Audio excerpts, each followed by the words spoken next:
Доброго дня! Вас вітає Одеський дошкільний навчальний заклад Ясла-садочок номер 10 Одеської міської ради Одеської області та вихователь Кравчук Вікторія Володимирівна. Сьогодні в нас заняття з природного довкілля. Тема нашого заняття – тварини навесні. Настала весна. Деякі тварини змінюють свої шубки. Густа пухка шерсть звірів стала рідшою. Це відбувається тому, що природа навесні стає теплішою.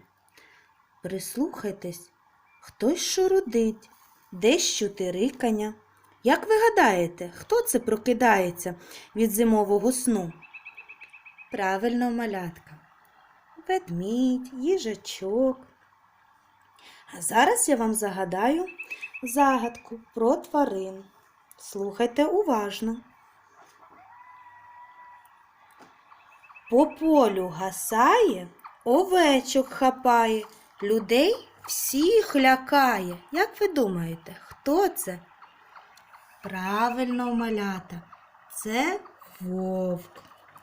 З гілки на гілочку стрибає, грається, спритна і проворна, але не птах. Хто це, малятка? Правильно, білочка. Біжить він по долині у сіренькій кожушині. Хто це такий? Зайчик, молодці.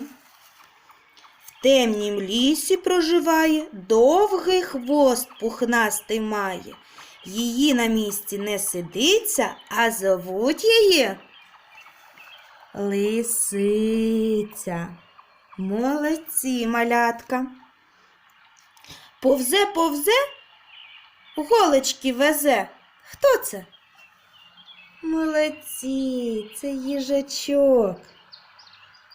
А зараз я хочу з вами погратися в гру, яка називається «Знайди маму».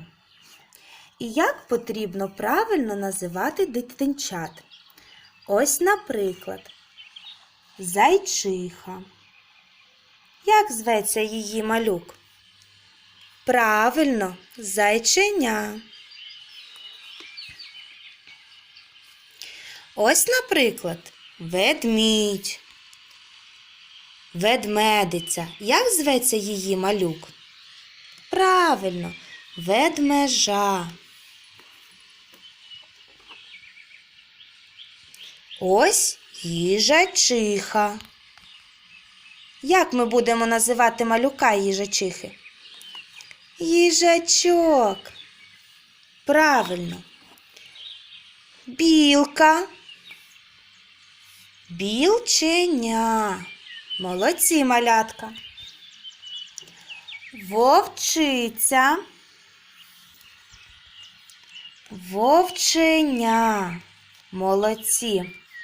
І остання лисиця. Правильно. Лисеня. Молодці, дітки. Я надіюсь, що вам сподобалося наше заняття. До нових зустрічей. Усього вам найкращого.